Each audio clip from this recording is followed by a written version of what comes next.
you ready?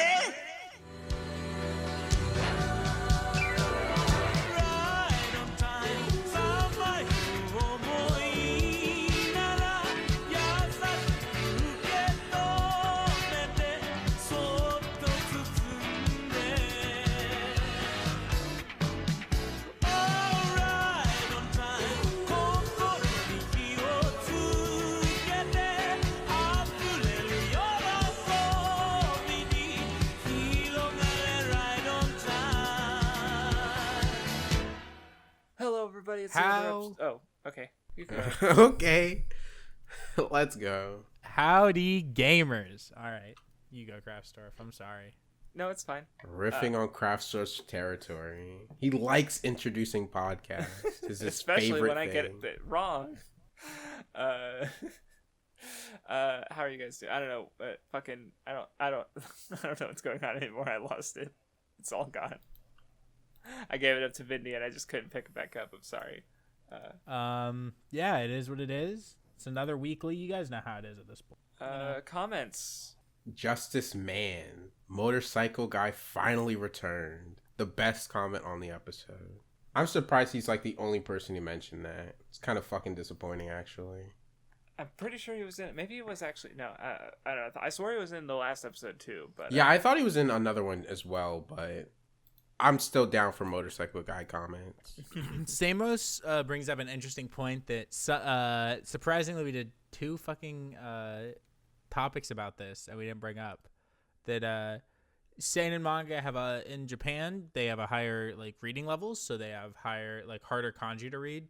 But since that's something that doesn't really matter in English, and they essentially are the same difficulty to read, we can only go off of the actual like content of the story as opposed to like how it's written and stuff like that. Right, that is a good point, but also it does it like the people who are reading Berserk and saying how much it's better than any shonen because it was published in a seinen magazine. It's like they're not talking about how it's so much more difficult to read because it's really not in English at least.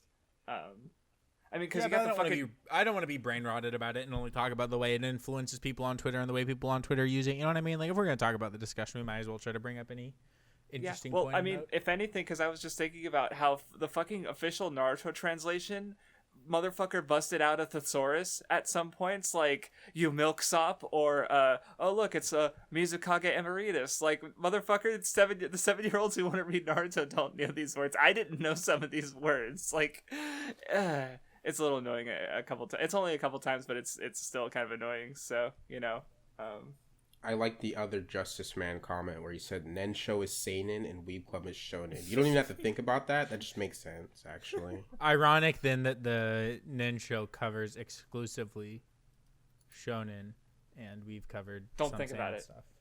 Okay, my bad. No. I respect Oblivion clearing up his Waluigi in Smash. He doesn't want Waluigi in Smash. He just likes Waluigi as a guy. And you know what, gamer? Fair enough. You can claim Waluigi. I will let you reclaim him from the Redditors. To Tanya, they are all shonen because cartoons are for children. Good take. Got him. Anime isn't for kids. And then shonen is better because Super Sentai is better than the serious Kamen Rider. I guess. Sure. Made me laugh. Is that it for comments? Looks like it. All right.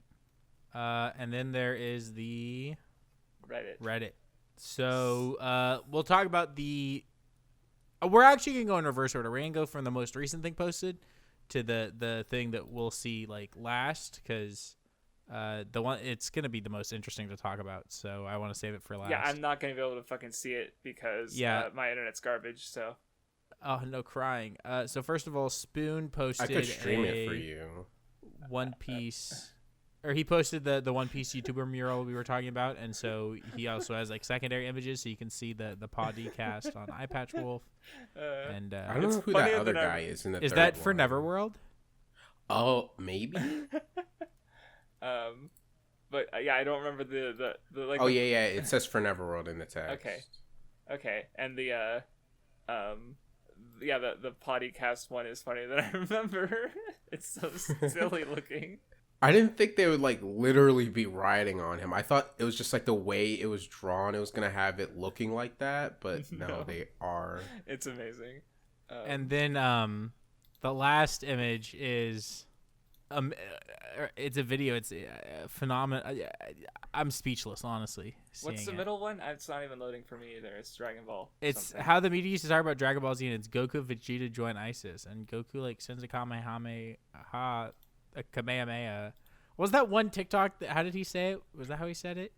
Call me your mama. Kamehameha. You're right. That's what it was. He sends a Kamehameha through the Twin Towers, which, you know, it is what it is, I guess. And then, yeah, what are your thoughts, Nun, as the titular character in this video? I don't even understand how the fuck you went about making this. It doesn't make sense. It's actually so fucking weird. This is the weirdest thing anybody's ever edited that involves me. So I don't have the audio. I assume it's just the opening. But I'm looking at the video, and it's Nunmanji's head over the. No. There's an AI Nun voice. Oh my god! Like, it's Nun's voice. You literally have saying to hear the it. words. I don't understand how the fuck that's like possible. they made like a AI I can't Nun do that voice right now. God damn it! to Like, say I it. guess it must be someone who just happens to sound similar to me, but like,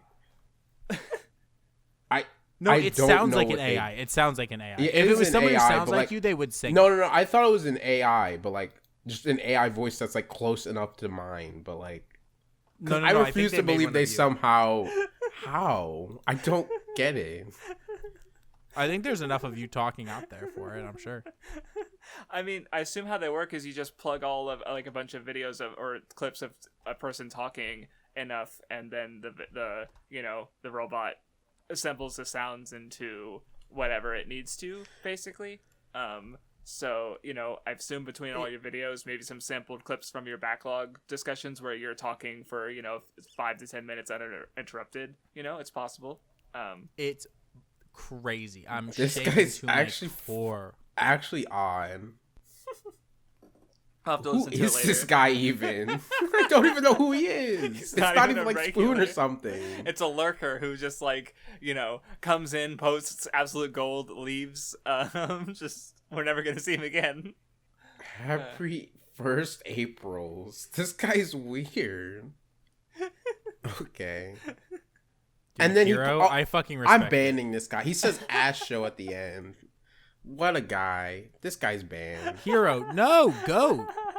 No, I'm not logging on He's to the not Reddit. wrong. I'm Gay, not it's going through that effort. gay ass. It's literally in the title. But he forgot the first part. Dude, I respect If he was the talking fuck out about of it. Akito and he said ass, then sure. It forgets the gay part, but this is Code Geass. The problem is that regular it's one. clamp art style, so none of the characters have asses unless they're except for like one girl or two girls actually. I haven't seen the show, Yeah, that's all I okay. lie. CC and Khaled have like crazy ass. Like you're just wrong. Yeah, but none of the guys do. That's fine. C2 has enough for like everyone, and then Callan's there too. Like it's bonkers.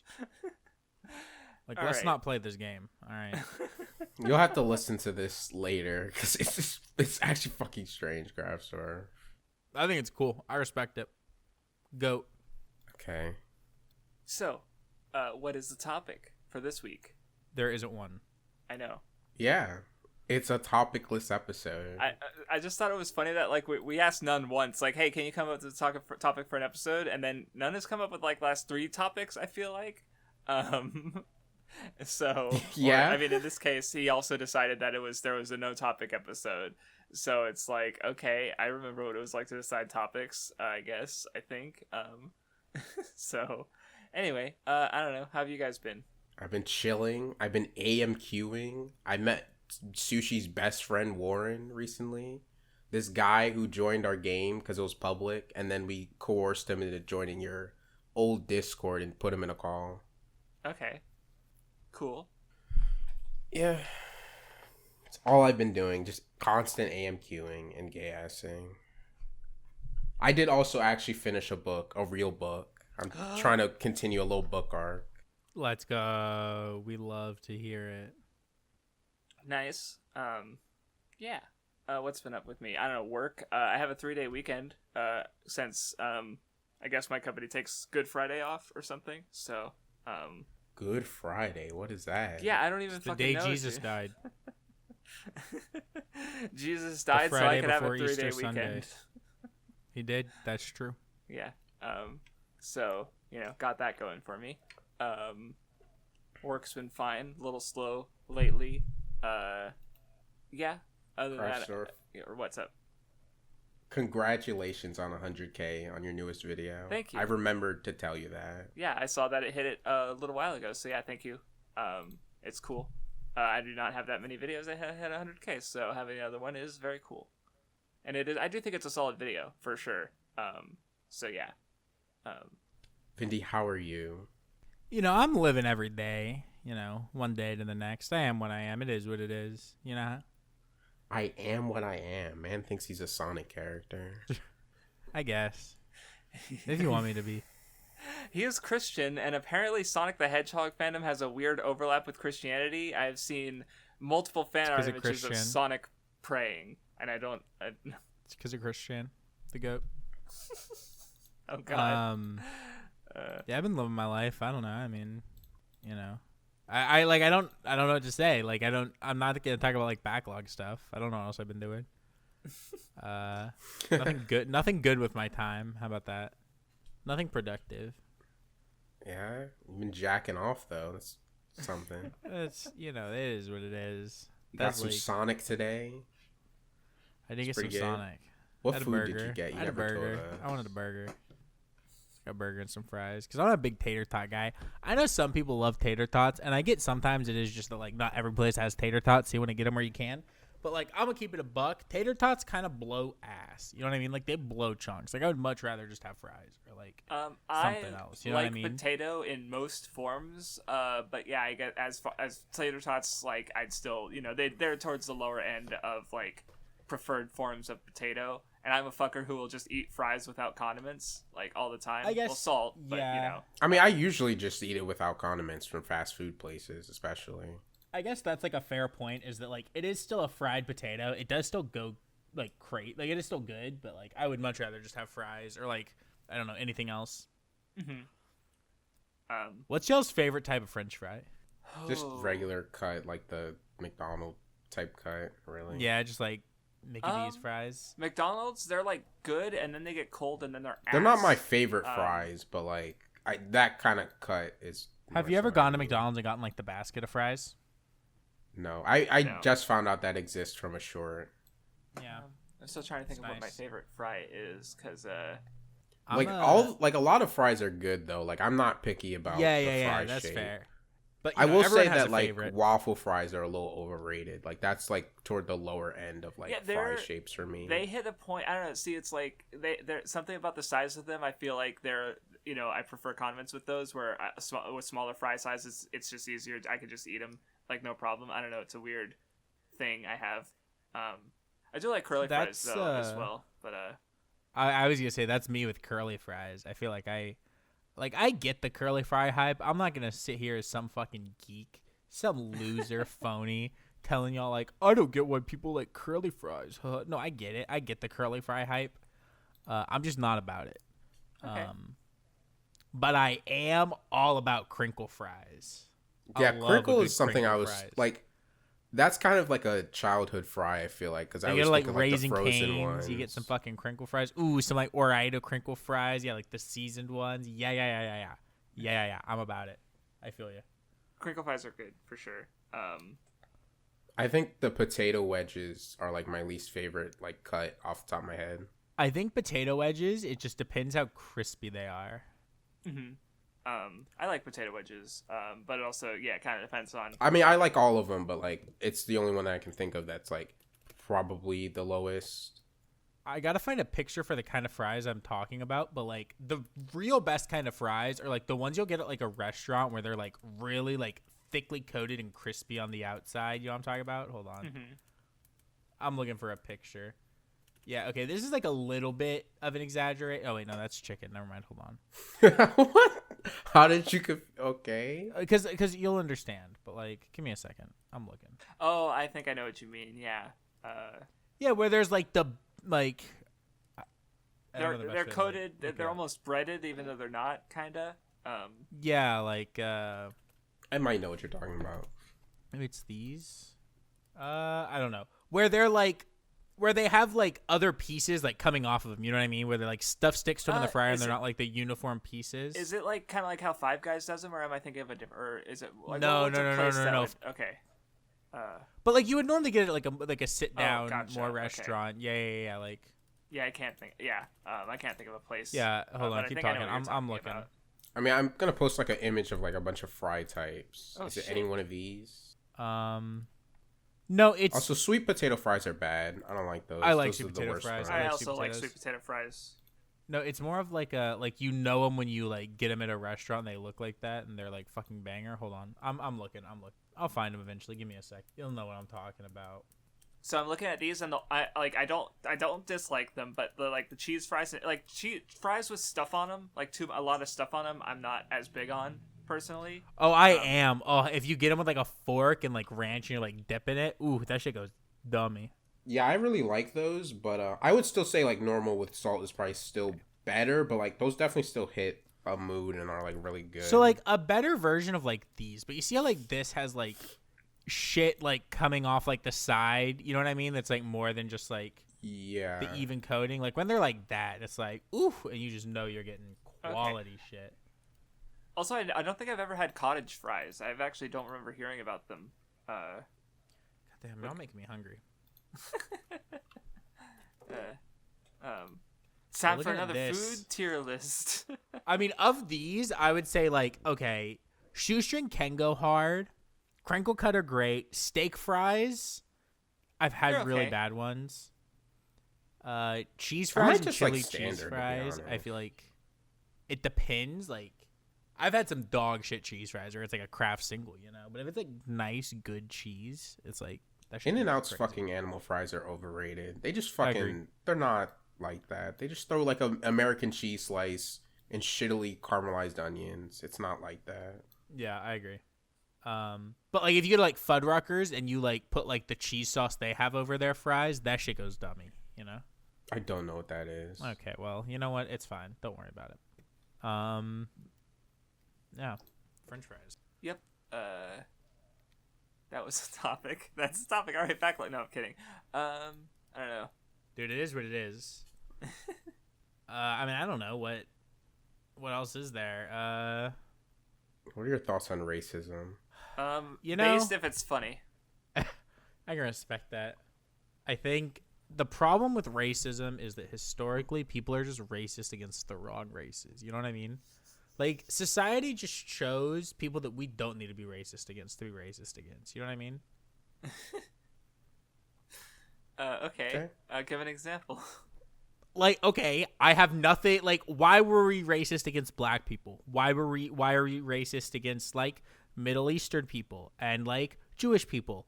Let's switch it up. Let's be racist against the French. Italians, don't need them. All right, Scandinavians, I'm sorry, I need y'all to back up a little bit. You know what I mean? Like, let's change the source of our racism, and we could be working with something. British people off the map. You know what I mean? Like, that's the problem. So that's where I stand. You know? I have a friend of mine who just hates Australians. Why? I don't. Dude, that's just kind of random. It's not fair for them. They have to wear fucking ground harnesses. Okay? They're already weighed down enough by being upside down. Now you're going to add your hatred on top of it? I love Australian people. Plus, they talk funny. Oh, God. Yeah. Racism. Okay. What are your thoughts on racism, Nun? I feel like no one's ever asked you. What are my thoughts on racism? Yeah. As the, you know, only black man on the Weeb Club, I'd be interested to hear your thoughts. Yeah, Token, what's up? Whoa! He means it like in South Park where it's Tolkien after J.R.R. Tolkien. Well, yeah, spin us some words. Jesus. It's like kind of a thing, you know. Yeah. You could kind of be like a little bit racist at first, but then as long as you're not racist by the end, it's like semi okay, you know? Like, as long as you didn't do anything too crazy, it's like fine. It's Kind of like Nina from Code Geass, I would say, if you've ever seen that show. Pretty good show. I don't know if you've seen that show. I have Exhibit A to No, offer no, into no, no. evidence from earlier today. This fucking kid. As Nun says, you're Shut playing the fuck AMQ. up. Craftsdwarf, I want you to look at what Nunmanji guessed for what it is. No. I can kind of see where it's going. Hold on. You're cutting off the context. It was an insert. Fuck off. It's not like it's the opening. I mean, And it plus, speaks I for got itself. a different insert from a different real one. gay asser. What a Oh my god. No, actually, the worst is when they fucking give you like you're doing like, or I don't know, maybe they fixed it, but I've just run into issues where like the song is the same, but it's in the wrong you'll guess the wrong show because you guessed the show and it played during an OVA or something like that. Look, I literally got one of so I knew there was this song that was an insert in the show, but we only had openings on, so I knew it had to be from one of the movies, and I knew it was from Black Rebellion. But this isn't even like one of the it's some kind of relevant insert, but it's not like one of the inserts that's like really like that. All I'm saying is cringe. it's in the show. You didn't get it. Okay, A real brother. gay asser probably would have gotten it. Rip. This fucking Wouldn't guy. lose in risk, you know. Okay, Lelouch loses sometimes. Hmm. It's okay. But not every time. Okay, I won games of Risk. Maybe. I'm just being an asshole. I know it's Yeah. funny. I haven't played AMQ This in a man's long time. upset he doesn't have the love of his life like I have with Lelouch. Shut up. Like you don't actually, because it's just silent. No one says anything. I don't know. I know I need to watch Code Geass at some point, but also No, I I don't don't know. think you should. I think at this No, point, he needs it's to. done. I'm interested in it for multiple reasons that I could literally state the reasons, and honestly, Yeah, state the reason. So one of them is I like I because like Clamp. okay, that is one of the reasons I forgot about, but I wasn't one of the ones I was gonna say. I forgot about. I thought that's what you were about to say. I wanted to just like say it as you were going to. Fuck. So I mean, I've been thinking about like character duality a bit because I just finished reading Beastars, Ugh. and I was like, so hearing Nun talk about I'm gonna Lelouch and nut. Suzaku and how they sort of invert each other, is making me kind of get interested in it, and just also like the way you have a sort of like one against the system and one within the system, and sort of that being part of their duality as well. Those are just I tend to like those sort of discussions in series. So thinking about it, I feel like I might like that angle. So and yeah, Clamp character designs. I think that sums up why I'm interested in Code Geass. Another thing that I think would maybe make you more interested is the fact that like Lelouch's ultimate plan at the end of the series, a little bit of a spoiler, skip like 30 seconds. I think I already know what it is. A but minute go or ahead. so. But like it's kind of like what Sasuke wanted. Like if Sasuke were able to do what he wanted to do, that's kind of what Lelouch does, but like a more positive version of it, which I think is like kind of cool. No, yeah, I was aware of that actually, but yeah, I'll see. I can't believe Suzaku's just Naruto. Well, I was gonna Suzaku's say not Naruto. Kill yourself. Well, I was gonna say because I think when we were talking about long form storytelling, you were talking about how like just this idea of this character being in this wrong-headed mindset for so long. I was like, yeah, he's talking about Sasuke, and then you're like, no, it was Lelouch, and I'm like, oh, okay, you've betrayed your love of Naruto, like Code Geass has taken over your heart. No. Look, the problem is like if only Suzaku were like a little bit better. Like I like Suzaku now, but it's like he's still not like that. Like it's still very much one of those things where like Lelouch is still the star of the show. Like he's like Suzaku's still uncomparable to like Lelouch, whereas like to me Sasuke is comparable to Naruto. There's been like points where they've been very, very equal to me. So actually, now that I think about it, because like obviously with Suzaku, you did come around on him, but I don't know, it just gave me a thought of like, where I guess I'll explain where I come from on this question, but I'm just curious because usually we try to meet the art on its own terms and just talk about what it's doing, but we have our own imagination. So I was wondering if there was examples of characters you could think of and stuff. Maybe you like it, maybe you don't, but where like you feel like your interest in the character is beyond the scope of the work. I guess, if that makes sense. Like, to give two examples of I can think of is, because I've done, Danganronpa, obviously I'm a big fan of, but in, like, I've literally done writing because I've done fanfiction and stuff for and two of the canon characters that I've sort of, like, explored in ways that I thought were interesting that the main stories didn't do was Celestia Ludenberg in the first fic, who I sort of did a crossover fanfiction with Lyra Game on, and then Sonya in the second game. I also have some stuff with her in my fanfiction trilogy that I remember thinking was kind of, so I was just thinking of, like, where it's like, because with those two characters in the context of their games, like, they have good stuff, but they're not, like, close to my favorite characters in those games. But in my writing, I, like, those two characters are, like, probably head and shoulders above of, like, even some of the other canon characters I've written for a bit, because, like, something about them I just find interesting, or just some little details here or there that, when expanded on, I clicked with something and was like, wow, that's actually really compelling, in the ways that their games didn't. So I was wondering if you guys could think of any characters like that. If Artorias, the Abyss Walker. Oh, Dark Souls makes sense. So something that's kind of, like, more so, like, the idea of I like the idea of them more than, like, what they are fully within the work, I guess. To me, like, because, especially with Dark Souls, like, the lore and, like, the background is, like, there. And so, like, he has a story to, like, his life, but, you don't get to see it. So, like, in my head, like, the version of that story is so exciting and interesting. No, that's, because, like, when you see Artorias in the game, he's literally just, like, another Hollow, basically, he's really fucking strong, but he's still just, like, a guy who's swinging a sword at you, right? So, like, the character you get out of the game is basically just, the lore and stuff. So, okay, that's a good pick.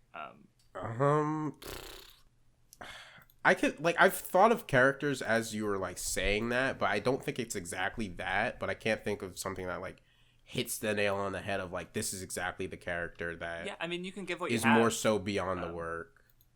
So I was thinking Ellie within the context of Last of Us 1 before Last of Us 2. Because, like, part of why I'm so attached to her is, like, kind of the idea of her and, like, kind of, like, just, like, the gameplay of, like, that I kind of explained last episode during my pick. Who else? I was kind of thinking, what the fuck? I was kind of thinking, like, some Pokemon characters in general, like Blue. Not that I I don't, like, he's not, like, a favorite or whatever, but, like, I did really appreciate him when I was, like, discussing him with you. Mm-hmm. And then kind of, like, his stuff within, like, Red and Blue, like, in the face of it is nothing amazing or nothing great, but, like, the idea of him in, like, kind of, like, future context from other Pokemon games and him in comparison to other rivals, I think he's, like, really good and interesting. No, the fact that they got so much right with Blue specifically is just, like, kind of interesting as far as, like, Pokemon as a story like Pokemon storytelling, because I'm just like I just thought about, like, sort of what little, because, even the scenes he's in are kind of, like, repetitive in a sense, but, like, it still all works for his, like, core character, and it's really strong. So yeah, and then there's also, like, how I kind of appreciated him even more from seeing Gary in the Pokemon anime, which is, like, obviously modeled after Blue, like, he's the guy basically. So, like, that also added, like, things to both of them. So I guess he would be, like, a pretty good example. Okay.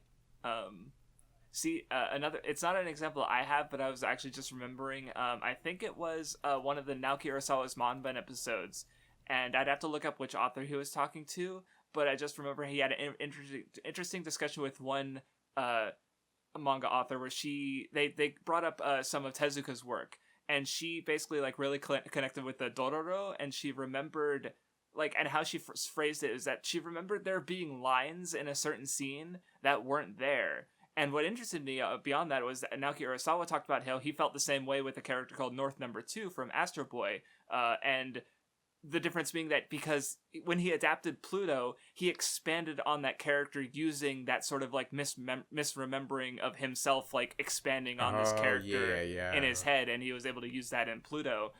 In a part that just makes me fucking cry every time, like, so I was just thinking about how, like, that's just, I guess, it's creative exercise, is thinking about characters in ways that the story doesn't use, and Naoki Urasawa got to, like, do it in that kind of context, so it's kind of just interesting to think about. It got kind of like somewhat reminded me of how like Krillin used to be my favorite Dragon Ball character, because before I read the manga, there were some like anime original moments that made him like stand out to me more. So like, and though even though like I know those aren't like canon moments, it still kind of adds this part of Krillin to me that's like inseparable. Like it is still like, you know, that aspect of like he's like one of the weakest guys and he's like, you know, scared, but he's always there and always trying. Like that's still definitely like, you know, part of him. Like he obviously still went to Namek and did stuff.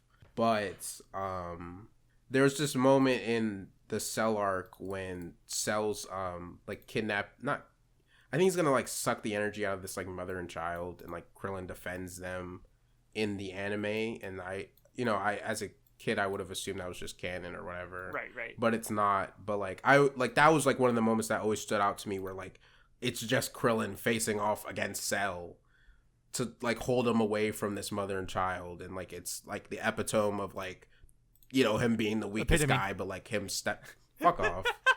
But him stepping up to you know, try to do something. And in that moment, like he succeeds in like diverting Cell's attention with like solar flare and stuff. And it is like first form Cell, so it kind of makes sense why Krillin could like kind of barely save them. So that, yeah, that is something that's like, I guess Krillin would be kind of an example for me, where there's some like somewhat outside things that make me feel differently about him. Yeah, I get that. I think, yeah, that can happen a lot with like filler. I think it can happen a lot as well, almost with like, it happens a lot with like Pokemon when you play like a Pokemon game. Like I keep bringing it up because I've been playing a lot of Pokemon, but you know what I mean? Like you just build them up as like way more in your head, you know? Mm-hmm. No, I think like games with kind of like limited visuals in that sense, I think like RPGs in general, or even visual novels sometimes, like I feel like you're seeing the scenes in your head differently than they're presented to you on screen, if that makes sense, right? And yeah, I used to imagine some shit a lot with Pokemon. Right, and as you're doing it, you're building your own sort of individual narrative that, you know, like even, you know, like there's, I don't know, like Muv-Luv I keep thinking of, because there's several scenes where like just the way the dialogue played out, I was, you know, envisioning really like funnier like or extra funny stuff in my head, or you know, like resonant or in some way like, you know, in my that again, it wasn't represented in the game, but it was still there in that sense. So you know, because obviously books are, you know, in general, like visual novels, they're doing a lot of reading, but I don't know, it's still interesting to you know, have that, I guess. Yeah, well, I mean, I still fucking like imagine shit in my head to make it, you know, like way cooler than it is. Even now playing Pokemon with like, you know, it looking better. I think it's just more fun that way. I also thought of like a little bit of something I talked about when we were playing the Sonic games for the Sonic podcast with Sonic CD, where like just a little bits on like the cover art where there was like text about like, I can't remember exactly what the text said, but it was like some really cool like Sonic text, and then like kind of just like the context of what the game's about, of like, you know, the saving the future and kind of like looking back at the past and stuff. I remember there were like some cool things that made me really like Sonic CD, even though it was just like little things from details that weren't so major, but it was like kind of the idea of like what I know Sonic to be and what Sonic has become in the future kind of retroactively made that better. The cover art is, I'm looking at the cover now. To live a life of power, you must have faith that what you believe is right, even if others tell you you're wrong. The first thing you must do is live a life of power. To find courage, you must reach beyond the boundaries of time itself. And to do that, all you need to take is the first step. Like, I don't know, like little shit like that was making me like really like the idea of kind of you having to put in all this extra effort to you know, break the time, what the fuck are they called, the like, are they just the bad futures or whatever? Yeah, just like having to break those machines to get rid of the bad futures. Like, I thought it was like very cool conceptually that if you just race past everything and ignore all this stuff, the game gives you a bad ending because you didn't put in the extra effort to like actually save the world. And like, I don't know, like it is annoying gameplay wise, but like the idea of the story being that way is really cool to me. Yeah.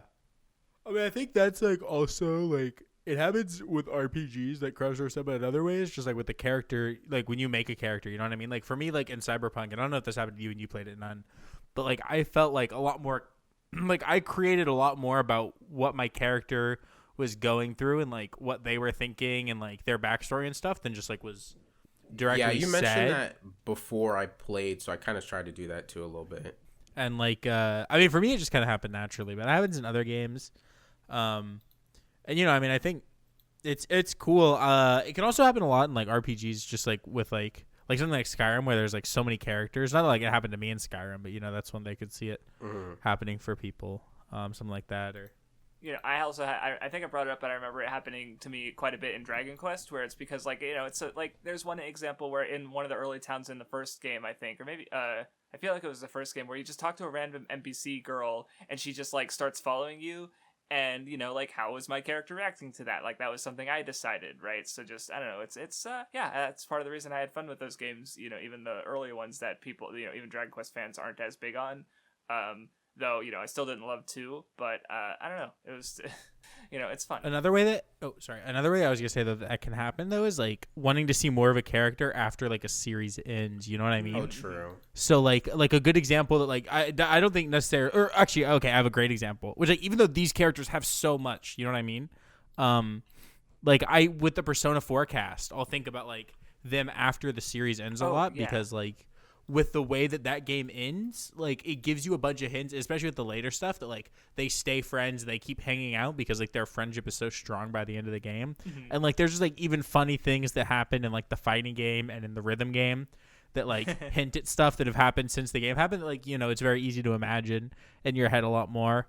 Or like even something like is that because with the Persona 4 Arena, you also pointed out like how we get a flash forward with the Persona 3 characters in that game because it chronologically takes place like after, and I remember you talking about how you thought it'd be really cool to see a flash forward for the Persona 4 characters in the same way in like perhaps a Persona 5 Arena or something, you know. Yeah, but that's not happening. We're getting shitty Chinese only mobile games. Life is hell. China won. Pack it up. Capitalism lost. We lost to Winnie the fucking Pooh, dude. It is what it is. Unfortunate. But you were still talking? Were you done? I was just saying like another example that like isn't one that like happened to me, but I could definitely see people like, you know, making up a lot of stuff for. Like obviously is like the characters introduced at the end of Bleach in the last chapter. You know what I mean? I'm not gonna say any more for spoilers. Oh yeah. Another one with that is like Harry Potter, which then had, you know, the bad play. But even like people wanting to be at like Hogwarts, right? Like, you know, I think Worlds for some people, which Pokemon's another one of those where like, you know, you can like get attached to like a world and then just expand upon that way more than for sure. Yeah, that's where a lot of fan fiction comes from. But especially what you just maybe like sort of like made you know, triggered something in my brain is just like, because obviously, you know, next generation type stories like Boruto is literally called Naruto Next Generation. But those, like in my experience, like doing the play-by-post role play and yeah, fan fictions, is those are also just really common like story settings for fan stuff. So I'm a motorcycle guy. No. Yeah, I mean it's something I feel like you'll hear sometimes like next generation stuff is people will just say it's like a fan fiction, you know. Mm-hmm. Yeah, no, and I'm even because like especially because it, you know, came up because I've been doing more roleplay stuff lately, and I just like One Piece especially bothers me, I think, because like just the idea of like, oh yeah, Luffy became Pirate King, the world's basically the same, nothing changed. It's just so like uninspired that I'm just like, and obviously like kind of very much against what the series has been putting into motion since fucking, you know, Shabandi at least, right? Like, you know, the idea that the One Piece, you know, Luffy's gonna fucking win and like the world's just gonna be the same, the government's gonna still be doing their thing. It's like, no, it's gonna be majorly different. So I don't know, I was just thinking about how like, I mean, you know, I think in some case series it works perfectly fine, like, you know, Bleach for example. You know, like there's the one art of Naruto, you could very easily do like certain time steering. Mm-hmm. Yeah, so I don't know, I was just thinking about it because like, I don't know, just a very specific like pet peeve of mine. But yeah, let's go. To be fair, it's because it was like the DVD was like $3.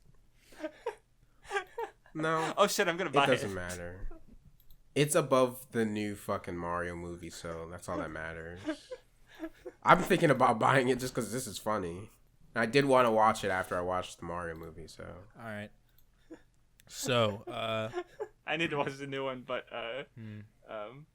oh my, no, this can't be true. There's no way this is true. I'm thinking it might not be true, but what are you I don't looking want to at? even look into it. okay.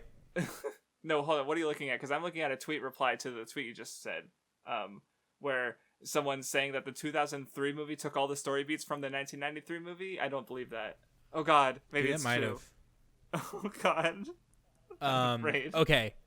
I have a question for y'all. Yeah. If y'all were a gym leader, and we'll go with Scarlet and Violet, so like we'll say with Terra because I think it makes it more interesting.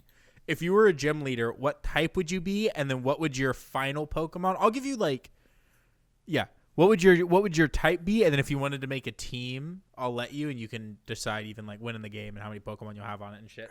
This is too on the spot. Okay, fine. Then just go with your type. What type would you choose? I mean, the first that comes to mind for me is electric, but like I feel like it's a little boring, and like there's probably some like Pokemon I would prefer. Is it? I have feel on like my not many team. people would say like they would want to be an electric gym leader. I feel like that's common. I don't know. I feel like the problem, like even just the fact that like you get giga shit on by ground, most people like wouldn't want to do that, you know? Okay, I'll say electric. My ace would be Dedenne. Nice. Okay. Craftsdwarf? So, I feel like I remember thinking about this ages ago, and for some reason it's still stuck in my brain. But I felt like as a gym, it would have like an industrial theme, so my team would be either Poison, Steel, or You do electric. seem like that. Holy fuck. Yeah, I don't know why that came. I to think mind. Steel, actually. Yeah, I could Well, see steel. But I was also Especially thinking like the electric because- Craftsdwarf, like you're like a steel, like it's a war, you know, like a steel mill, like people are working, you know, they're forging. See what I was Old thinking men about. like to keep doing that shit too. Hell yeah. I mean, I was Crafts is definitely a steel type. Sorry, continue. Yeah, you're gonna let me talk. I hope. I just most of my Pokemon, like favorite Pokemon, are like Electric, Poison, or Ghost. I think. And Electric and Poison work better in tandem. Not that but so yeah, I was just thinking about that. But yeah, so probably I don't know. I'll go like probably maybe I guess if I was to go Steel, then who would my ace be? Because my favorite. That's tough. I like Klefki, but he's not really like a gym ace Pokemon, is he? Fuck, this is hard. There's definitely some Steel Electrics you could choose since you were about- interested in maybe Well, electric. yeah. Aside from Magnezone, who I don't really love, I can't think of any. Oh, okay. Who else is there? I don't know. I can't think of it right now. For what, I'm sure Steel? there's other ones other than Magnezone. No, for Steel Electric specifically. Isn't Togedemaru?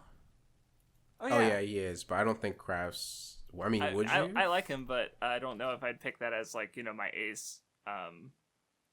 Even though he's is kind of nasty, like battle wise, because he's just got a very specific set of moves that can fuck with you, like Nuzzle and Spiky Shield. So he's a little scary. But I'll think about it. Actually, no. Vindy, what would you do? I'll think about it more. So here's the problem. I would say Ghost, just so I could say Gengar is my ace, because I love Gengar and I would love Gengar to be my ace. That would go so crazy. But that's like every fucking Ghost gym leader's ace. You know what I mean? They all have a Gengar. And like I get it because it's Gengar, but like fuck. So I think I go Grass. But I'm a late game. Type. You think I could do I could do normal. I mean, Fur is the obvious like thing you would also have on your team, but I just think you're normal in general for typing. I could do a banger normal type team. I would like make it a double battle. Terra into Ghost if you wanted to as well. Yeah, no, I would have to Terra something else into normal type. Oh yeah, I forgot that's how it. Yeah. So I would Terra. I mean, you know what? I'm just Larry. Just give me that Staraptor. I'll Terra him. See, I was gonna say Grass though, and so I'll have Appleton as like my ace, and then I'd have like a Ludicolo, like a Breloom. Oh, that's really cool. What else? Like Ludicolo, Breloom. Something like early to get like a Leech Seed in. I mean, I guess Breloom could do that, but it's kind of lame from him. I don't know. Maybe an Among Us. Maybe it's a double battle, so I have Among Us, and it's like he can like set up Sunny Day. He has Rage Powder, Spore. You know, it is what it is. So my answer is gonna be grass, but I could see normal. That'd be fun too. He take like a Furret. I would definitely give myself a Vigoroth with an Eviolite. Vigoroth's funny. Yeah, like slacking goes crazy, especially in like Gen 3 because there's no physical special split. So you just teach him Hyper Beam and it's like goated as fuck on him. You know what I mean? But I think Vigoroth with an Eviolite's fun as fuck too. That goes crazy. I like that. So if you haven't thought of it as like an industrial type, and while I ask you this, none be thinking because I'm trying to think. Do you have a thought as like what would your puzzle be? Maybe. So I mean, my first thought is like power lines. Like you would. You gotta like connect power lines. Yeah, I was thinking like connect power lines. Like they're jumbled walk up and you gotta them. connect them. I like that. Mine's a big hedge maze if I'm a grass type gym leader. It's like a big fucking hedge maze. If you get lost, just like instant trainer battles with like the most annoying like poison point Roselias. You know what I mean? And like Roserades. So like you hit that bitch and you're poisoned and it's just fucking annoying in the hedge maze the whole time. Just shit's pissing you off, you know? Oh, hell yeah, I do. It's a gauntlet, but you'll come out stronger. Yeah. Fair enough. I like it. Good answers. Interesting answers. Not what I would have expected. I'm glad that none of us went with like a boring type, I feel. You know what I mean? Because like I feel like yeah. Dude, I saw this like video of like a guy who was like it was like a Pokemon ROM hack, you know what I mean? It was like you are a gym leader. And it looks so cool. I was like, oh my god, let me watch this. And the guy's like, I'm gonna do the Dragon Gym. It's like, how fucking lame are you, dude? Like you're picking like the most like, oh, my only weakness is myself and ice. And I guess Fairy was in it too, but it's like, come on, dude. Like, grow up. You know what I mean? I feel like more than anything, the problem is like the dragons you're likely to pick are very much not going to be like interesting ones. It's going to be the same ones that are often used in the series. The problem that the video had early on, I guess, that was like the challenge for Dragon was that like just low level, they're like dog. So he had like a Gibble and like a Bagon. And it's like, what the fuck are you going to do with that? But I don't know. I still feel like it's like kind of mid. I feel like the cool ones to pick are like either an elemental type, right? So like water, fire, grass, electric, you know, or like just like a hard physical type goes crazy. You know what I mean? So like fighting, steel, rock, ground, you know, like manly types. I respect that shit. All right, what's the play? Are we moving on to the backlogs? Are we? It's been an hour. Yeah, I feel like we could move into cool the with it backlogs. if you guys want to. I want to do 2 rotations. I could do 3, you're though. just you're killing me. All right, well let's Who get do you into think it I am? then, sooner rather than later. All right. Are we doing 3? Because I need to plan 2. this. Let's do 2. Let's do 2. If we're only doing 2. 2. Well, I mean, first I have to talk about the gay ass thing. I watched the Code Geass R2 picture dramas. I'm not sure if I like them as much as the first picture dramas or not. Just because it's like it partially has that effect of like, even if it's like slightly better, it's kind of more of the same enough to the point where like I'm not like as crazy into it. Like there were some good ones. Like I liked the last 2 were really what got me. Especially the last one, which takes place slightly after R2.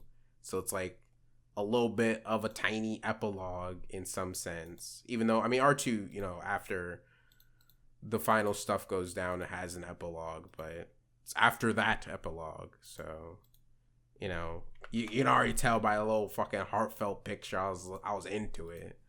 I can't even think of I think some of the more like fun, I guess, ones where they're not like really adding much, but it's like more of a fun little, you know, silly goofy thing. They weren't as good as the fun silly little goofy ones in the R1 picture dramas, especially because they're not really like in the school. Like, one of them was, like, some of the people from, like, the Chinese Federation with, like, the Black Knights. Like, the girls from the Chinese Federation won, and some of the Black Knight girls were, like, having a little slumber party, talking about boys. And then the long-haired Chinese man is upset that they told the little girl something inappropriate, and he starts mauling. It's not really as funny and silly as, like, some school stuff with, like, Lelouch and Suzaku or whatever. Yeah, I don't know. It was, like, some little cool stuff with Lelouch and Suzaku in an episode where it kind of shows them talking about their plan a little bit. And also, like, I guess, like, one thing that I realized from this was just kind of, like, C2 being a little similar to, like, Selly, that blue-haired girl that, like, talks to Suzaku. Like, she's kind of not really his C2, but a little bit. Like, it was, like, kind of making it clear that they have similar feelings towards the other one in some sense. Like, it's not quite that they love them, like, romantically or anything, but it's something they can't really describe. Pretty good. I did get the feeling of I love Code Geass after I finished the last, like, 2 of them. So, I mean, as long as it's, like, making me think back on the series, I was into it. Question. I don't know all the characters by name. Which is the one that you think is really hot with her hair down? Is it the one with her arms around Suzaku? She's not in this picture. Damn it! The one with her arms around Suzaku's Euphemia. Okay. Oh, okay. I recognize you mentioning that name before. All right. That's it. Yeah. So I have intense jealousy over everyone who has a next-gen console or a good PC, because they're all playing the Resident Evil 4 remake, and that looks like, I originally wanted to be a hater for it, right? Because, like, I thought it, like, there was no shot it was, like, gonna be silly goofy like Resident Evil 4 is. Turns out it is. Looks like fucking amazing. Everyone loves it. I'm so fucking jealous. So part of my jealousy was I went back because I had tried to. I found out earlier in the year there was, like, a Resident Evil 4, like, randomizer, so you could, like, put it on, like a mod to your game, and you could, like, basically play Resident Evil 4 with a randomizer on. And I saw that was a thing earlier in the year, and I wanted to stream it really bad. But I wanted to do it on the hardest difficulty, professional. But you have to beat the game to do it. Oh. I actually haven't beaten the Steam version of the game because Resident Evil 4 is one of those games I've bought on, like, everything. Just like with Shovel Knight, where I've bought that on, like, 4 different systems. I've bought Resident Evil 4, like, 3 times. You know what I mean? I had it on 360 and PS4 and PC, and I hadn't beaten the Steam version. So I started it earlier in the year and dropped it. And then Resident Evil 4 comes out now, and everyone's fucking playing it, and I'm so jealous. So I went back to it, and I finished it. And I was actually, like, decently... I was, like, halfway through the game, but... I just, like, breezed through the second half in the last, like, 2 days. Like, I just fucking zoomed through that shit. That game's so fucking good, actually. It's unreal. Like, Resident Evil 4 goes crazy. And my buddy, who's the person I played Resident Evil 5 with most recently, we're going to play 5 soon, I think. Like, we both reinstalled it. And I'm excited because I love that game, too. But, like, Resident Evil 4 is so fucking good, dude. Like, just the original. And, like, everyone knows that, right? Like, it's like, you know... Everyone's been saying it's, like, the GOAT since it came out. But, like, goddamn, that game is so fucking... Look, any video game that ends with you on a jet ski, like, racing, like, out of an island that's exploding with the president of America's daughter on your back is just a fucking banger. You know what I mean? Like, that just goes crazy. That's my kind of video game, right? Like, there's, like the scene where... you're in, like, the chamber and the lasers are coming and Leon's, like, jumping off the wall and, like, flipping in midair to avoid these lasers so he can go in the door. It's just, like, the greatest video game of all time. Maybe not actually, but it's so fucking fun. Like, I just finished, like, the second half of it, and I played the first half, like, literally a month and a half ago. I genuinely think I might install this randomizer and, like, try it for myself, maybe stream it. Because, like, it genuinely looks like that game is so fun, and I like playing it, and, like, something about, like, playing that game because, like, you're constantly in your inventory, and so you're so aware of what you have all the time, and inventory management is such a huge part of it. Like, that game makes me feel so five-head in combat in a way like a lot of other games don't, where like I'm hoarding enemies correctly, and I'm like shooting one shot, like I'm shooting a guy in the knee to suplex him, and then shooting this guy in the head so I can get him and 5 other guys and knock them all down, so I can grab a grenade and throw it at him and kill like 5 other guys. You know what I mean? Like, if I feel like I have to like think so much more in combat, and it turns it like, I don't know, you feel so good. You feel like you're like some fucking cool ass special agent fucking these guys up. It's great. I love that game. The only problem with it is that like its soundtrack is like dog shit, but you gotta like sit through it because like you just want to hear like the great dialogue. You know what I mean? Like, it's such a funny game. You know? Cool. So earlier this year, I watched The Legend of Vox Machina Season 2, which is the Critical Role animated adaptation. I liked it more than Season 1. It's still a really good show. It starts off with a bunch of dragons just fucking the entire continent up for everybody, and it was incredibly violent. But then then the show kept going, and like what it does is it gives, because Season 1 had some really good character stuff for a couple members, but then there's a few other members of the party that are endearing and fun in their own way. But those characters who didn't get a lot of character stuff in Season 1 got the character stuff in Season 2, and it was like a lot of it was really fucking good. Like, there was some shit with so Grog, he's like just a big kind of dumb muscle dude. He gets a really fucking good character arc in Season 2, and it's the kind of character arc where you like see it coming, but when it comes anyway, it's still like so fucking cool. You haven't seen the campaign that this show's based off of, No, right? I know not. You saw campaign 3, right? But this is based off campaign 1, which you haven't seen? Yes, I'm aware of certain things. Like, so Scanlan the Bard, he also gets some really good stuff this season, and I can also see some of the build-up coming to a particularly big moment with him. Sort of like coming to ahead with the party in a certain way. So even knowing that's coming, like the stuff that we got here is still really good on its own. But so I'm aware of some, and also and I was actually going to talk about campaign 3 as well. But yeah, so Legend of Vox Machina is still really fucking good. There's going to be at least one more season, probably. I feel like if they're going to fully adapt it, they'll need at least like 2 more, maybe 3.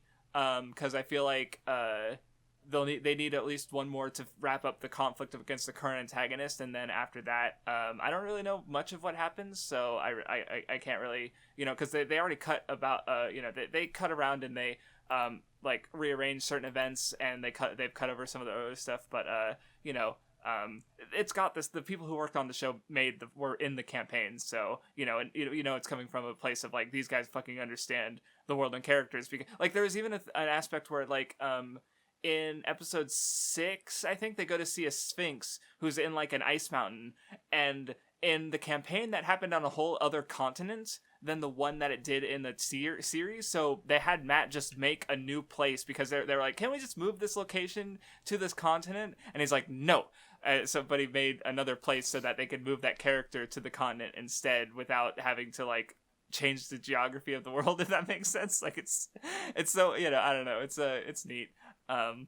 And there's behind the scenes stuff where they talk about how like they have both staff working on the show that know their shit with the like who've watched the campaign, but then they also do have like even major staff members who don't, who can like reel them in a bit, because they don't know all the references, and they want it to make sense as its own thing, even if you have no idea what Critical Role is. So still a really fun and great solid show.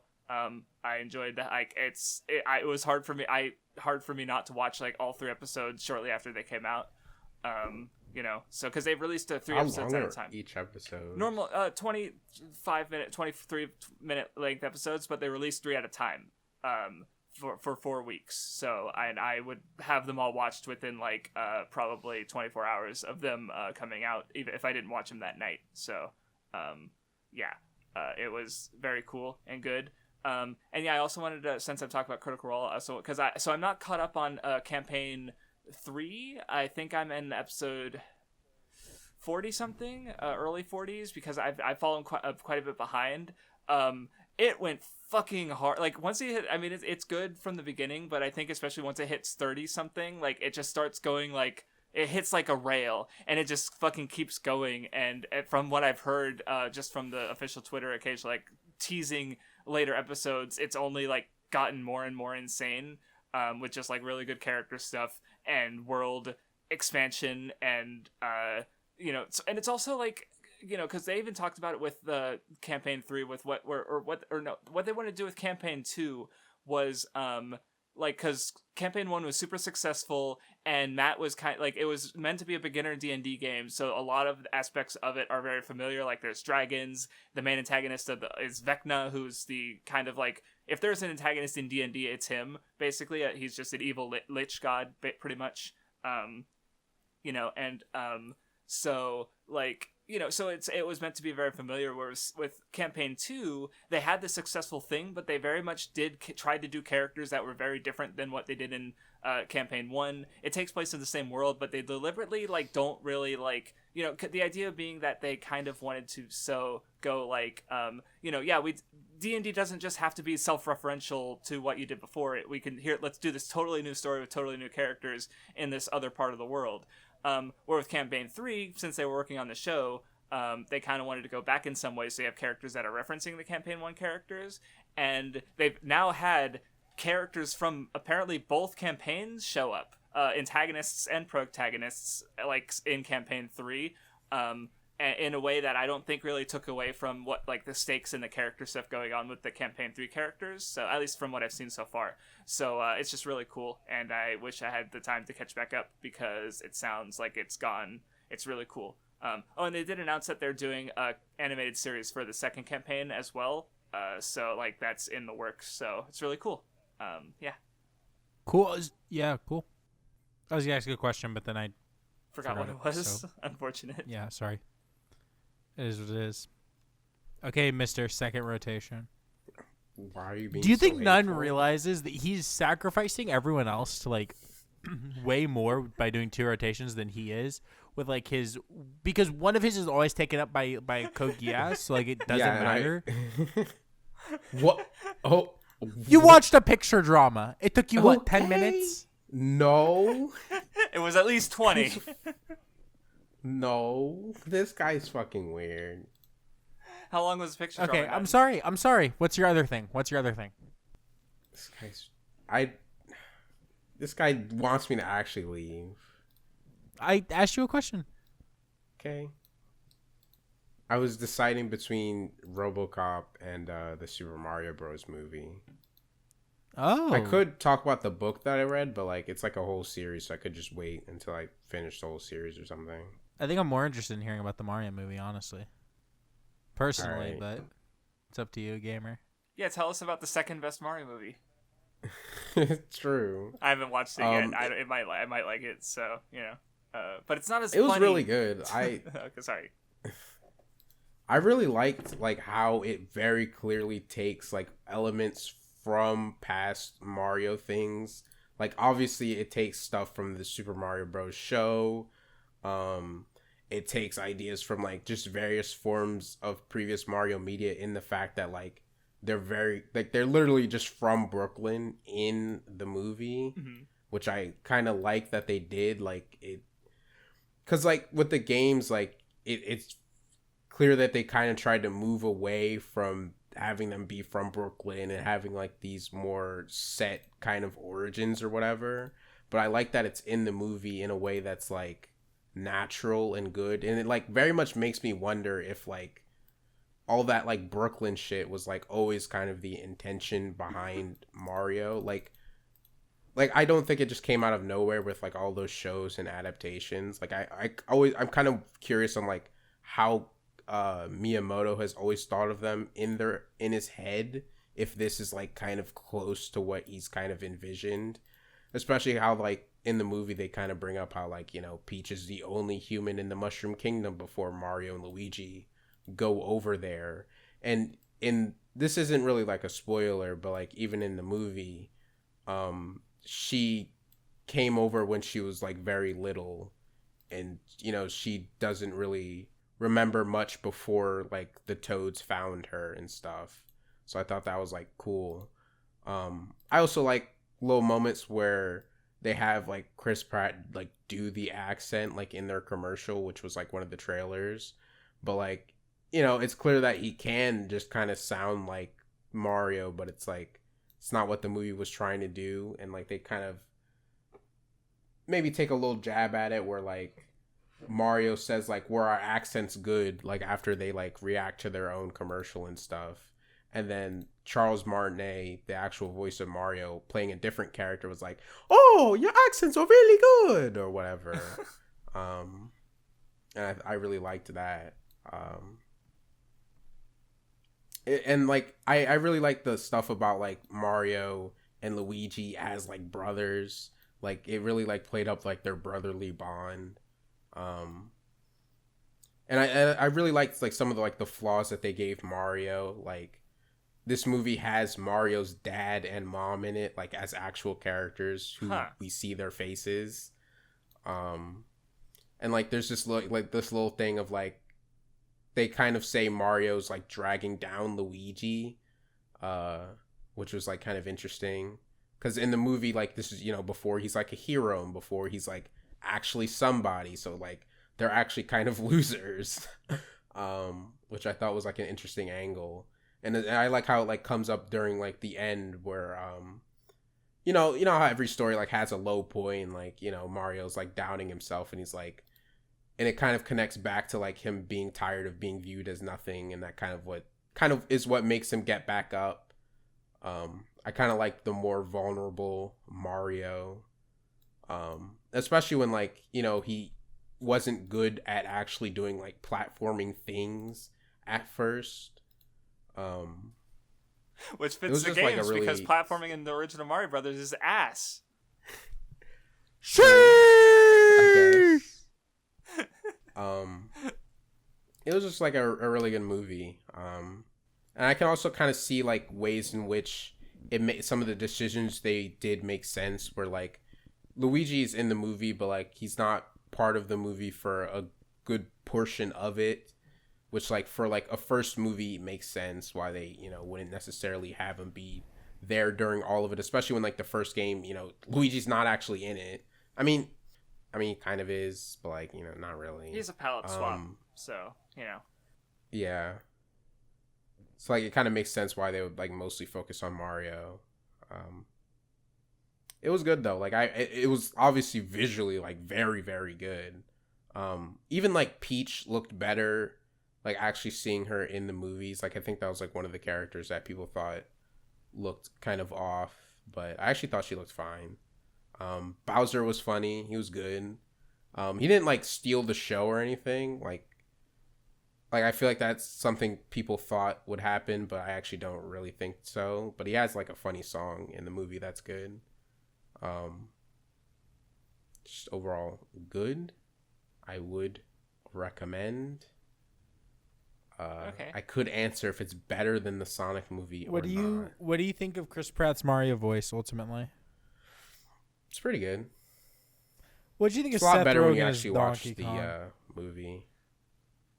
He's okay. I'm not like it wasn't distracting for you. It wasn't distracting, but I feel like he's kind of like the weakest maybe of everyone. Who's the strongest? Probably Jack Black's Bowser. Okay, that's what I assumed it would be. I don't know if you saw his little suit he wore to like the premiere, but it had like Bowser like elbow pads and like spikes on his back. That's pretty like of cool. his like suit jacket. It was crazy cool. I loved it. So all I was gonna say is I think we need the guy who did the Nunmanji singing colors. We need that, but it needs to be in an Italian accent. Why? I don't think AI can do that. Yeah. He has to use that and only the clip of you imitating Charles Martinet. That's it. That's all he has to work with. I could give him more, but I don't want him to be weird. All right. It's me, Mario. That's my best attempt. There we go. All right, Vindy. Alrighty. I guess I will talk about Blue Lock because even though I am not caught up, I read through like a moment that the manga's even like, this is the end of phase 1 of Blue Lock, going to phase 2. So you know what? It is what it is. It's a soccer manga. It goes kind of crazy, dummy hard. It's good. Like, it's good. I like it. I think people, if you are someone out there listening now who told me that I wouldn't like it because, oh, it's not friendship, you're just dumb and don't understand my tastes. And you think that I'm dumb or something because, and you're dumb and, you know, are missing like some of the stuff that's clearly there, but it's fine. It's fine. It's okay. It is what it is. You can just, you know, be blind to truth. But yeah, I mean, it's a good manga. The art's really crazy, and it just like, there's just some insane things that happen in that fucking series. I swear to God, there's guys scoring goals, talking about impregnating the whole world. I mean, just asinine shit. And these people are psychopaths. And like part of the whole like thing going on is that like they're being trained to be like psychopaths, but like it's okay because they're good at soccer. But like it's kind of funny actually, and like it goes hard. I don't know. I mean, I like a good sports series. It's a good sports series. You know how it is. So with people who said that like you wouldn't like it because not friendship or whatever, are they like missing the point like with Baki, or like what's going on there? Because I don't think it's fully that they're missing the point, because like kind of like the premise is that like they're strikers and they have to draw being a teammate and play for their ego, but like they do have to work together, and there are clear like characters that like are friends, and their friendship spurs each other to be better, and like, you know, stuff like that. Like you know, it's not about like being a dick. So like, you know, that wouldn't upset me. Mm-hmm. And then also there's like just the fact that like I think people thought that because, you know, oh, I like when my shonen sports series are like all about teamwork and friendship, which like I do love that, don't get me wrong, but it can be about other things too, right? I can respect it being about, you know, like the pursuit to become better and like stuff like that. You know what I mean? Mm-hmm. Like you don't watch like the NFL and they sit there and talk about like, oh, they're just all good friends. Like that's not what they, you know what I mean? There's a lot more going into it that I can get excited about. Right? Mm-hmm. And like Blue Lock is well done. So like, of course I like it, you know? Sorry, I got some in my throat. You're good. But yeah, I don't know. Okay. All right. Sounds good. So I also read a manga that starts with the letter B. So yeah, I reread Beastars, and I don't know what problems I had with the ending reading it weekly, because I did catch up like right before the final arc started. I don't have any fucking problems anymore. It's a fucking 10 out of 10. Phenomenal fucking manga. I love Beastars. Holy shit. Goat. Yeah. He's a furry? Yes. In my heart, I am just Lugosi. Or Lugosi's, he's just like me for real. Like, I love Lugosi so fucking much. Like, he is still, like, I immediately kind of clicked with him, and then just the more I remember watching of the show, like, I was just like, oh my god. And then, yeah, he's still one of my favorite characters ever. Like, he's just... he's such a teenager. He's such an awkward dope. And his conflict is just like super interesting, and just the duality he has with Lewis is super great. And you know, like I mentioned earlier, I was thinking about character duality, where it's just Lugosi and Lewis are just so insanely good, and the way their respective journeys contrast each other, like there's so many like layers to it, and God, I love them. Like, I was even just thinking about how, like, one of the ways I relate to Lugosi is just his posture is awful. And I've, like, since middle school, I've never known how to fucking, like, situate my body correctly. Like, I've always been out of shape and also kind of tall. So it's, like, I'm just always, like, slouching or sitting badly. And I was even just thinking about, like, I can't think of any other anime characters off the top of my head who have bad posture. And, like, the way it, again, uses to contrast Lewis, he has... Lois. Yeah. Main guy from Koi no Katachi.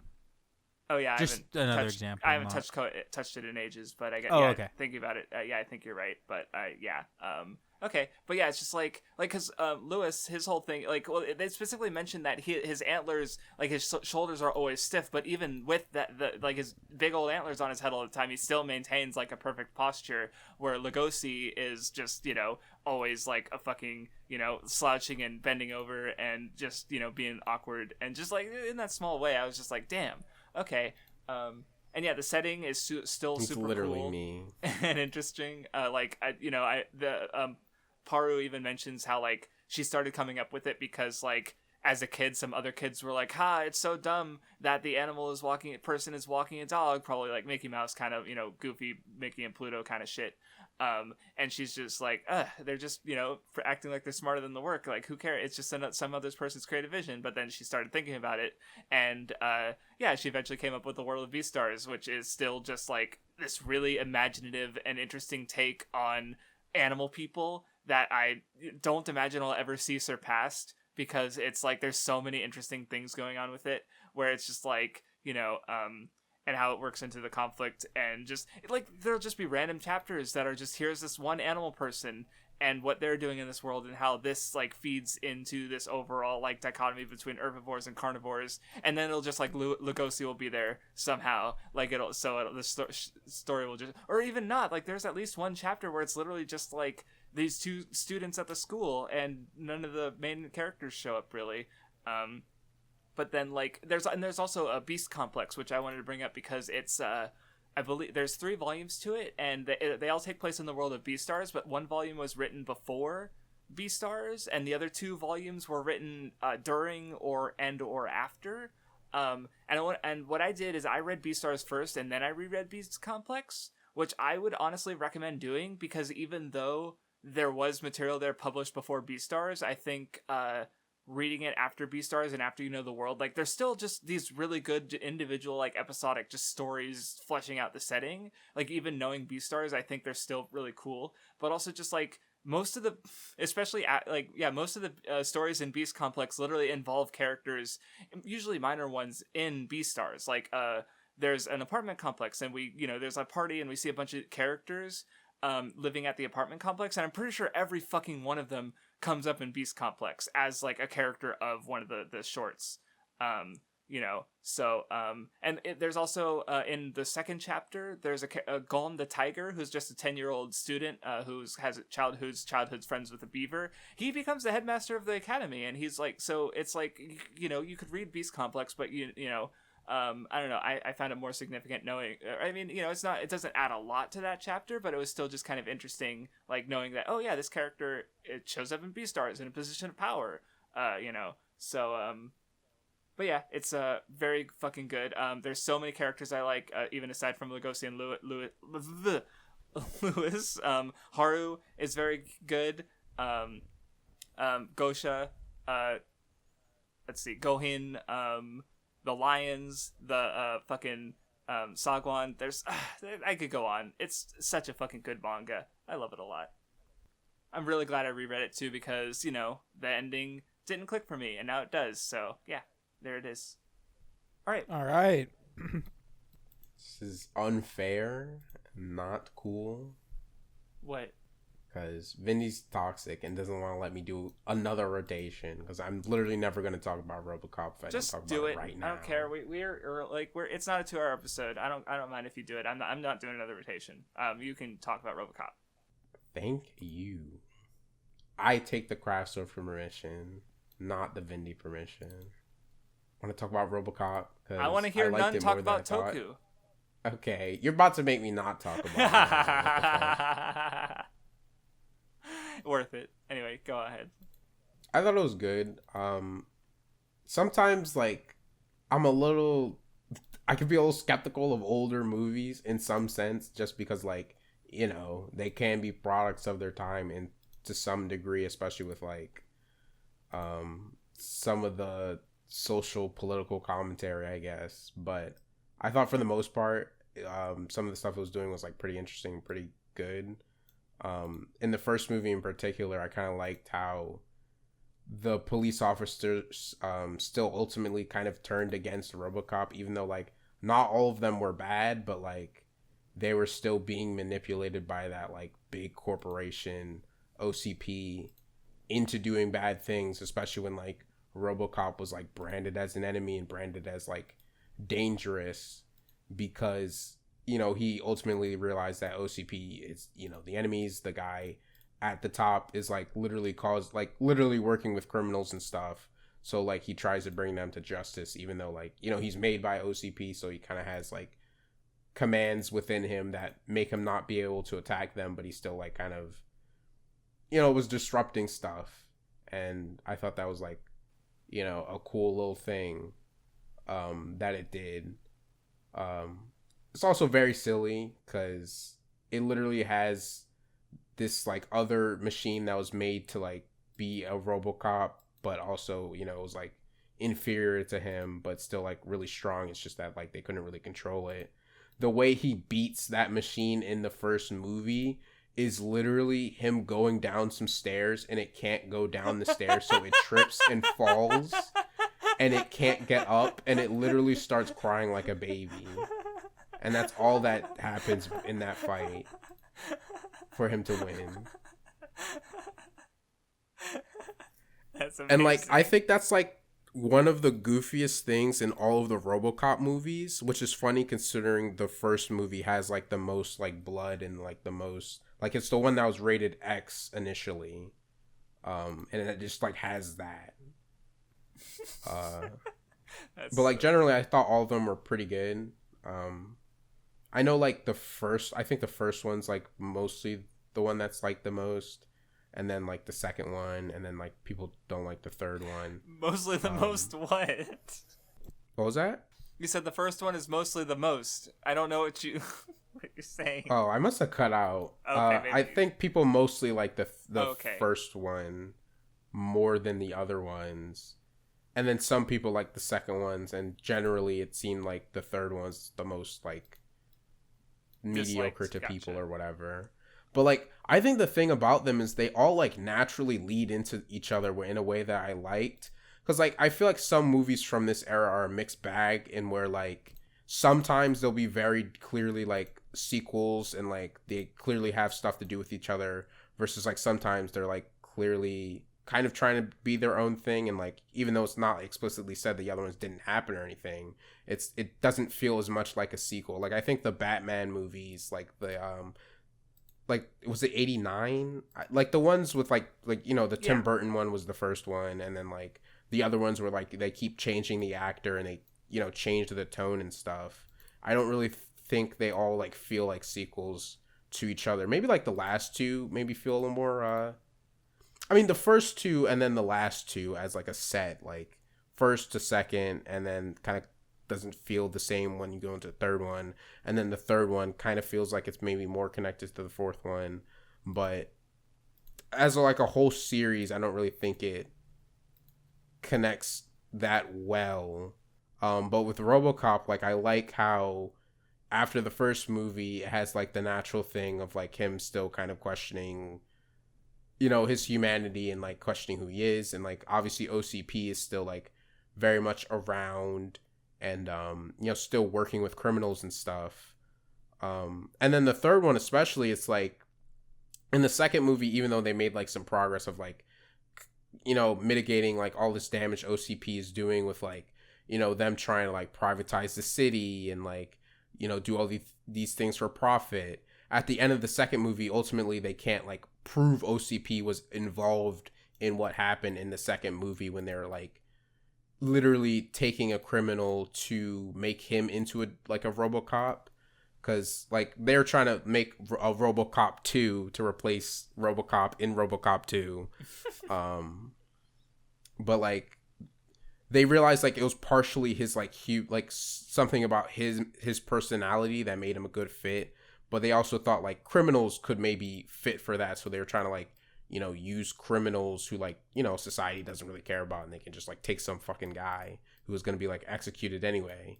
And like he has like, in a criminal would have a high motivation to like live because like they're kind of greedy or whatever. So they'd be like kind of into the idea of immortality, and like, you know, they chose like a really psychopathic guy.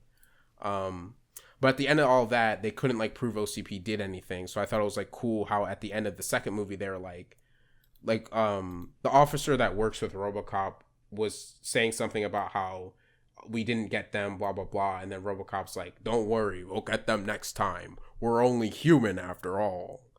And then in the third movie, that's when they finally get OCP, and like it really goes into them like trying to privatize the city and Robocop going against orders and kind of like being a cool guy. I liked how in the third movie he was like literally just like with the resistance the whole time, who were like resisting the privatization of the city. It was like some really cool like little interactions there. Yeah, they were good. I also, even though I liked in the first movie when like the cops were kind of pulled into doing bad things because they were still with OCP, I think once it gets to the third movie, I think it's enough of that. Like it got the point across enough before where like I was still super into the moment where like those cops that like Robocop is a part of, especially after like, they were kind of on OCP's cock in the first movie. By the third movie, they all like don't want to go along with OCP's plan, so they kind of like turn in their badges and like join up on the resistance and stuff. It's like a really good Chadley scene. I was like super into it. I think they're really good movies. They don't have like a specific like character that I love or anything, but I was like pretty into them. They're like fun. Even though like Robocop 3 is like PG-13, I don't really think it takes away from much of it, even though it's like a lower rating and stuff. I'm curious what you would think of the Rambo movies. You mean like the hold on. The Rambo movies? So First Blood, then First Blood, Rambo Part 2 or whatever, and then whatever Rambo. Okay. I don't know why I was like partially thinking of something else. Because I think the first one of those is really good, and then the other ones are good, but in a very different way. It's interesting. Oh, I didn't like the second one at all, so I didn't watch any past that. So they're just a different kind of movie. Ooh, also actual like serious recommendation as opposed to like I'd be curious what you think. Actually, I super recommend you should watch the Rocky movies. Those go crazy. I do want to watch those at some point. There's just like a lot of them, so it's like hard for me to. Rocky 1's one of those movies that just like that show will make me cry, dude. Like on God. I'm definitely gonna watch them at some point because I want to watch more movies in general. Like me watching Robocop was like a very impulse thing where I kind of wanted to like, ride the wave of like I already watched Robocop 1, so let me just watch all these other ones. Yeah. When I initially planned to watch Robocop, I didn't even really think about like, oh yeah, there's like Robocop 2 and 3, but like I already watched it, so like I'll just watch one of them a day, and it was like pretty easy to watch. Are you gonna watch the remake? Yeah, I'll watch that at some point, but I wasn't gonna force myself to like immediately get to it. Because all I know is people don't care for it, so Alrighty, gamers. So, is that it for us today? I mean, I'm trying to think of what I'll be done with by next week, and I don't think I'll be really done with anything that I can think of. No clue. So, yeah. If I'm not done with like anything in particular, I'll probably talk about the first 2 books of this series I'm reading, because I think I'll finish the second book before next recording, I would guess. Okie doke. Alrighty. That is it for this episode of the Weeb Club. We'll see y'all next time. Goodbye. Adios, gamers.